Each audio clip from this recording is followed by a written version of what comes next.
ನಮ್ಮ ರಾಷ್ಟ್ರಧ್ವನಿ ನ್ಯೂಸ್ಗೆ ಸ್ವಾಗತ. ಚಿತ್ರದುರ್ಗದಲ್ಲಿ ಬಿಎಸ್ವೈ ಅಭಿಮಾನೋತ್ಸವಕ್ಕೆ ಭರ್ಜರಿ ಸಿದ್ಧತೆ. 200 ಕಾರುಗಳಲ್ಲಿ 1000 ಕಾರ್ಯಕರ್ತರು ಭಾಗವಹಿಸುವಿಕೆ. ಚಿತ್ರದುರ್ಗದಲ್ಲಿ ಮೇ 9, 2026ರಂದು ನಡೆಯಲಿರುವ ಸನ್ಮಾನ್ಯ ಬಿಎಸ್ ಯಡಿಯೂರಪ್ಪನವರ ಅಭಿಮಾನೋತ್ಸವ ಕಾರ್ಯಕ್ರಮಕ್ಕೆ ರಾಜ್ಯ ಘಟಕದಿಂದ ಭರ್ಜರಿ ಸಿದ್ಧತೆ ನಡೆಯುತ್ತಿದೆ. ಈ ಕಾರ್ಯಕ್ರಮಕ್ಕೆ ನಮ್ಮ ತಾಲೂಕಿನಿಂದ ಮಂಜುನಾಥ್ ಗೌಡರ ನೇತೃತ್ವದಲ್ಲಿ ಸುಮಾರು 200 ಕಾರುಗಳಲ್ಲಿ ಮುಖಂಡರು ಹಾಗೂ ಕಾರ್ಯಕರ್ತರು ತೆರಳಲಿದ್ದಾರೆ. ಈ ಸಂಬಂಧ ಪಕ್ಷದ ಮುಖಂಡರನ್ನ ಕರೆಸಿ ಸಭೆ ನಡೆಸಿ ವಿವಿಧ ಭಾಗಗಳ ನಾಯಕರುಗಳಿಗೆ ಜವಾಬ್ದಾರಿಗಳನ್ನು ಹಂಚಿಕೆ ಮಾಡಲಾಗಿದೆ. ಸುಮಾರು 1000ಕ್ಕೂ ಹೆಚ್ಚು ಮಂದಿ ಕಾರ್ಯಕ್ರಮದಲ್ಲಿ ಭಾಗವಹಿಸುವ ಗುರಿ ಹೊಂದಲಾಗಿದೆ ಎಂದು ಟಿವಿ ಕೃಷ್ಣಪ್ಪ ತಿಳಿಸಿದ್ದಾರೆ. ಬಿಎಸ್ ಯಡಿಯೂರಪ್ಪ ಅವರು 4 ಬಾರಿ ರಾಜ್ಯದ ಮುಖ್ಯಮಂತ್ರಿಗಳಾಗಿ ಸೇವೆ ಸಲ್ಲಿಸಿರುವುದನ್ನು ಸ್ಮರಿಸಿ ಅವರ ಆಶೀರ್ವಾದದೊಂದಿಗೆ ಮುಂದಿನ ದಿನಗಳಲ್ಲಿ ಬಲಿಷ್ಠವಾದ ಪಕ್ಷವನ್ನು ಕಟ್ಟುವ ಸಂಕಲ್ಪವನ್ನು ವ್ಯಕ್ತಪಡಿಸಿದರು. ಜೊತೆಗೆ ಬಿಜೆಪಿ ಪಕ್ಷವನ್ನು ಮತ್ತೆ ಅಧಿಕಾರಕ್ಕೆ ತರುವ ದೃಢ ನಿಶ್ಚಯವನ್ನ ವ್ಯಕ್ತಪಡಿಸಿದರು. ಇದೇ ವೇಳೆ ಮೇ 5ರಂದು ಕೆಪಿ ಮಂಜುನಾಥ್ ರವರು ಶ್ರೀನಿವಾಸಪುರ ಕೋಮಲ್ ನಿರ್ದೇಶಕರಾಗಿ ಆಯ್ಕೆಯಾಗಿರುವ ಹಿನ್ನೆಲೆ ಕೋಮಲ್ ವಿರುದ್ಧ ಇಡಿ ಹಾಗೂ ಲೋಕಾಯುಕ್ತ ದಾಳಿಗಳ ವಿಚಾರ ತಮ್ಮ ಗಮನಕ್ಕೆ ಇಲ್ಲವೆಂದು ಹೇಳಿದರು. ಕಾಂಗ್ರೆಸ್ ಪಕ್ಷದ 3 ಬಾರಿ ಶಾಸಕರಾಗಿರುವ ಎಸ್ಎನ್ ನಾರಾಯಣಸ್ವಾಮಿ ಅವರು ಸಹ ನಿರ್ದೇಶಕರಾಗಿದ್ದು ಅವ್ಯವಹಾರಗಳ ಕುರಿತು ಮುಖ್ಯಮಂತ್ರಿಗಳಿಗೆ ಮನವಿ ಸಲ್ಲಿಸಿರುವ ಬಗ್ಗೆ ಉಲ್ಲೇಖಿಸಿದರು. ಮಂಜುನಾಥ್ ಗೌಡರು ರಾಜಕೀಯ ಉದ್ದೇಶದಿಂದ ಮಾತನಾಡುತ್ತಿದ್ದಾರೆ ಎಂಬ ಆರೋಪಕ್ಕೆ ಪ್ರತಿಕ್ರಿಯಿಸಿದ ಟಿವಿ ಕೃಷ್ಣಪ್ಪ, ಇದು ಪ್ರಜಾಪ್ರಭುತ್ವ, ಅನ್ಯಾಯ ಎಲ್ಲಿ ನಡೆದರೂ ನಮ್ಮ ಧ್ವನಿ ಇರುತ್ತದೆ. ಯಾರದ್ದೋ ಮಾತು ಕೇಳಿ ತಪ್ಪು ನಿರ್ಧಾರ ಕೈಗೊಳ್ಳಬಾರದು. ಮಂಜುನಾಥ್ ಗೌಡರು ಕೇವಲ ಮಾಲೂರಿಗೆ ಸೀಮಿತ ಅಲ್ಲ, ರಾಜ್ಯ ಮತ್ತು ರಾಷ್ಟ್ರ ಮಟ್ಟದ ವಿಚಾರಗಳ ಬಗ್ಗೆ ಮಾತನಾಡುವ ಹಕ್ಕು ಅವರಿಗೆ ಇದೆ ಎಂದು ಹೇಳಿದರು. ವರದಿ ಪುಷ್ಪ ಎಸ್ವಿ ಮಾಲೂರು. ಕ್ಷಣ ಕ್ಷಣ ಸುದ್ದಿಗಾಗಿ ವೀಕ್ಷಿಸಿ ನಮ್ಮ ರಾಷ್ಟ್ರಧ್ವನಿ ನ್ಯೂಸ್ ಕನ್ನಡ.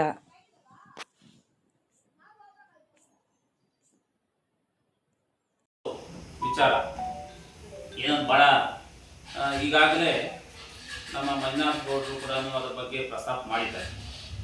ನಾವು ಮೇ 5ನೇ ತಾರೀಕು ಕೆ ಮಂಜುನಾಥ್ ಅಂತೇಳಿ ಕೋಮಲ್ ನಿರ್ದೇಶಕರು ಇಲ್ಲಿ ನಮ್ಮ ಪಕ್ಕದ ತಾಲೂಕು ಶ್ರೀನಿವಾಸಪುರ ಒಂದು ಕೋಮಲ್ ನಿರ್ದೇಶಕರಾಗಿ ಅವರು ಆಯ್ಕೆಯಾಗಿದ್ದಾರೆ. ಅವರು ನಮ್ಮ ಮಂಜುನಾಥ್ ಗೌಡರು ಒಂದು ಪತ್ರಿಕಾಗೋಷ್ಠಿಯಲ್ಲಿ ಮಾತಾಡಿದಂಥ ಸಂದರ್ಭದಲ್ಲಿ ಇವರು ಅವರನ್ನ ಉದ್ದೇಶಿಸಿ ಮಾತಾಡಿದ್ದಾರೆ.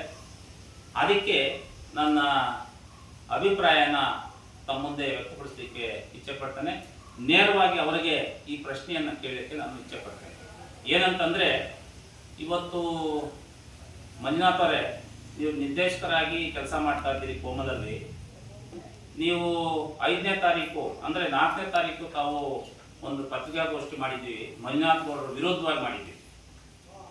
ಈಗ ಈ ಕೋಮಲ್ದು ಏನು ಅವ್ಯವಹಾರಗಳಿತ್ತು, ಇದು ಎಷ್ಟು ದಿವಸದಿಂದ ಪತ್ರಿಕೆಗಳಲ್ಲಿ ಮಾಧ್ಯಮದಲ್ಲಿ ಬರ್ತಾ ಇದೆ, ತಾವೇನು ನೋಡಿದ್ವು ಅದನ್ನ? ಈ ಒಂದು ಕೋಮಲ್ ವಿರುದ್ಧವಾಗಿ ಇಡಿ ರೈಡ್ ಆಯಿತು, ಅದು ತಮ್ಮ ಗಮನಕ್ಕೆ ಇರಲಿಲ್ವಾ? ಮತ್ತೆ ಮೊನ್ನೆ ಲೋಕಾಯುಕ್ತರು ಬಂದು ಕೋಮಲಲ್ಲೇ ಇದ್ರ ಬಗ್ಗೆ ಲೋಕಾಯುಕ್ತ ರೈಡ್ ಆಯಿತು, ಅದು ತಮ್ಮ ಗಮನಕ್ಕೆ ಇಲ್ವಾ? ನಿಮ್ಮ ಅಂದ್ರೆ ಕಾಂಗ್ರೆಸ್ ಪಕ್ಷದ 3 ಬಾರಿ ಶಾಸಕರಾಗಿರ್ತಕ್ಕಂಥವರು, ಬೋರ್ಡ್ ಚೇರ್ಮನ್ ಆಗಿರ್ತಕ್ಕಂಥದ್ದು ನಮ್ಮ ಪಕ್ಕದ ತಾಲೂಕಿನ ಶಾಸಕರು ಎಸ್ಎನ್ ನಾರಾಯಣಸ್ವಾಮಿ ಅವರು ಈ ಅವ್ಯವಹಾರದ ಬಗ್ಗೆ ಅವರು ಆ ಕೋಮಲಲ್ಲಿ ನಿರ್ದೇಶಕರಾಗಿ ಕೆಲಸ ಮಾಡ್ತಿದ್ದಾರೆ. ಅವರು ಹೋಗಿ ಅವರದೇ ಆದ ಮುಖ್ಯಮಂತ್ರಿಗಳಿಗೆ ಮನವಿಯನ್ನು ಕೊಟ್ಟು ಈ ಒಂದು ಏನು ಅವ್ಯವಹಾರನ ತನಿಖೆ ಮಾಡಿಸಬೇಕು, ದುರಾಡಳಿತ ಆಗ್ತಾ ಇದೆ, ಕೋಮಲ್ ಅಧೋಗತಿಗೆ ಇಳಿತಾ ಇದೆ ಅಂತೇಳಿ ಮುಖ್ಯಮಂತ್ರಿಗಳಿಗೆ ಪತ್ರ ಕೊಟ್ಟು ಮತ್ತು ಅರ್ಜಿ ಕೊಟ್ಟು ಇದನ್ನು ತನಿಖೆ ಮಾಡಿಸಿ ಅಂತ ಹೇಳಿದ್ರು. ಅವತ್ತು ಎಲ್ಲೋಗಿದ್ರಿ ಕೆ ಮಂಜುನಾಥ್ ಅವರೇ? ಇದುವರೆಗೂ ಮಾತಾಡದೇ ಇರೋರು ಮಂಜುನಾಥ್ ಗೌಡರು ಮೊನ್ನೆ ಇದ್ರ ವಿರುದ್ಧವಾಗಿ ಮಾತಾಡಿದಂಥ ಸಂದರ್ಭದಲ್ಲಿ, ವಿರುದ್ಧ ಅಂತಲ್ಲ, ಈ ಅವ್ಯವಹಾರದ ಬಗ್ಗೆ ಮಾತಾಡಿದಂಥ ಸಂದರ್ಭದಲ್ಲಿ ನೀವು ಏಕಾಏಕಿ ಇವತ್ತು ಎಲ್ಲೋ ಇದ್ದವರು ಬಂದು ಮಂಜುನಾಥ್ ಗೌಡರ ಬಗ್ಗೆ, ರಾಜಕೀಯದ ಬಗ್ಗೆ, ರಾಜಕೀಯ ಉದ್ದೇಶ ಇಟ್ಕೊಂಡು ಮಾತಾಡ್ತಾ ಇದ್ದೀರಿ ಅಂತ ಹೇಳ್ತಿರಲ್ಲ, ಇದು ಎಷ್ಟು ಸರಿ? ಇಷ್ಟು ದಿವಸ ಎಲ್ಲೋಗಿದ್ರಿ, ಆಯ್ತು. ಈಗ ಅವ್ಯವಹಾರ ಆಗಿಲ್ಲ ಅಂದ್ರೆ ಇಡಿ ಯಾಕೆ ಬರಬೇಕಾಗಿತ್ತು? ನಿಮ್ಮದೇ ಕೋಮಲ್ ನಿರ್ದೇಶಕರು ಮತ್ತು ಶಾಸಕರಾದಂಥ ಎಸ್ಎನ್ ನಾರಾಯಣಸ್ವಾಮಿ ಅವರು ಮುಖ್ಯಮಂತ್ರಿಗಳಿಗೆ ಹೋಗಿ ಏನು ಇದನ್ನ ತನಿಖೆ ಮಾಡಿಸಿ ಅವ್ಯವಹಾರ ನಡೆದಿದೆ ಅಂತೇಳಿ ಅರ್ಜಿ ಕೊಟ್ಟಿದ್ದಾರಲ್ಲ, ಅದಕ್ಕೆ ಇದುವರೆಗೂ ಯಾರು ಮಾತಾಡಿಲ್ಲ, ನೀವು ಮಾತಾಡಲಿಲ್ಲ. ಈಗ ಅದೇನೋ ಹೇಳ್ತಾ ಇದ್ದೀರಿ, ಮಾಲೂರಿಗೆ ಮಾತ್ರ ಸೀಮಿತ, ಕಾನ್ಸ್ಟಿಟ್ಯೂಷನ್ ತಿದ್ದುಪಡಿ ಮಾಡ್ಬಿಡಪ್ಪ ನೀನು. ಮಾಲೂರಾಗಿರ್ತಕ್ಕಂಥವರು ಮಾಲೂರು ಬಗ್ಗೆನೇ ಮಾತಾಡಬೇಕು, ಜಿಲ್ಲೆಯದು ಮಾತಾಡಬಾರ್ದು, ತಾಲೂಕು ಮಾತಾಡಬಾರ್ದು, ಮತ್ತೆ ರಾಜ್ಯದ ಮಾತಾಡಬಾರ್ದು ಅಂತೇಳಿ ನೀನೊಂದು ಹೊಸ ಕಾನ್ಸ್ಟಿಟ್ಯೂಷನ್ ಮಾಡ್ಬಿಡಪ್ಪ. ನಿನ್ನ ಕಾನ್ಸ್ಟಿಟ್ಯೂಷನ್ ಬರೀ ಏನು ಕಿವಿ ಮಾತಂತೆ, ಏನು ನೀವು ತಾಲೂಕು ಮಾತ್ರ ಸೀಮಿತರಾಗಿರಿ ಅಂತ. ನೀವ್ಯಾರು ಅದನ್ನ ಹೇಳೋದಕ್ಕೆ? ಸೀಮಿತರಾಗಿರಿ ಅಂತ. ಪ್ರಜಾಪ್ರಭುತ್ವ ಇದು. ಎಲ್ಲಿ ಅವ್ಯವಹಾರ ನಡೀತದೆ ಅಲ್ಲಿ ಮಾತಾಡುವಂತ ಪ್ರತಿಯೊಬ್ಬ ಪ್ರಜೆಗೂ ಅವರದೇ ಆದ ಹಕ್ಕು, ಕರ್ತವ್ಯ ಇದೆ. ಒಬ್ಬ ಮಾಜಿ ಶಾಸಕರಾಗಿ ದುರಾಡಳಿತದ ಬಗ್ಗೆ ಮಾತಾಡಿರೋದು ನಿಜ, ಸರಿ.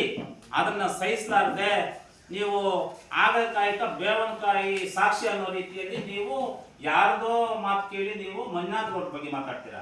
ಮುಂದಿನ ದಿವಸಗಳಲ್ಲಿ ಇದನ್ನ ತಿದ್ದುಪಡಿ ಮಾಡ್ಕೊಳ್ರಿ. ನೀವು ನಿಮ್ಮ ಸ್ಟೈಲ್ನ ಬಿಡ್ರಿ, ಅರ್ಥವಾಯ್ತಾ? ಮಂಜುನಾಥ್ ಗೌಡ್ರ ಬಗ್ಗೆ ನೀವು ಮಾಲೂರು ಸೀಮಿತ ಅನ್ನೋ ವರ್ಡ್ನ ನೀವು ವಾಪಸ್ ತಗೊಳ್ಳಿ. ಏನ್ ಸೀಮಿತ? ಮಂಜುನಾಥ್ ಗೌಡ್ರು ಬರೀ ಮಾಲೂರು ತಾಲೂಕ, ಇಡೀ ರಾಜ್ಯದ್ದು ಮಾತಾಡ್ತಾರೆ, ರಾಷ್ಟ್ರದ್ದು ಮಾತಾಡ್ತಾರೆ. ಅವ್ರಿಗೆ ಎಲ್ಲ ಹಕ್ಕು, ಮಾತಾಡುವಂತ ಸ್ವಾತಂತ್ರ್ಯ ಇದೆ. ನೀವು ಅದನ್ನ ಕರ್ಟೈಲ್ ಮಾಡುವಂತ ಶಕ್ತಿ ಆಗಲಿ ನಿಮಗೆ ಆ ಒಂದು ನೈತಿಕತೆ ನಿಮ್ಗಿಲ್ಲ. ಹಾಗಾಗಿ ಮಂಜುನಾಥ್ ಗೌಡ್ರ ಬಗ್ಗೆ ಮಾತಾಡ್ಬೇಕಂದ್ರೆ ಸ್ವಲ್ಪ ಯೋಚನೆ ಮಾಡಿ ಮಾತಾಡ್ರಿ. ಅವ್ರು ಏನ್ ಹೇಳಿದ್ದಾರೆ ಅದು ನಿಜಾನ ಸುಳ್ಳ ಅನ್ನೋದ್ರ ಬಗ್ಗೆ ನೀವು ಪರಿಶೀಲನೆ ಮಾಡಿ ಅವ್ರ ಬಗ್ಗೆ ಮಾತಾಡುವಂಥದ್ದನ್ನ ಕಲಿಯಿರಿ. ಆಯ್ತು ಬಿಡಪ್ಪ.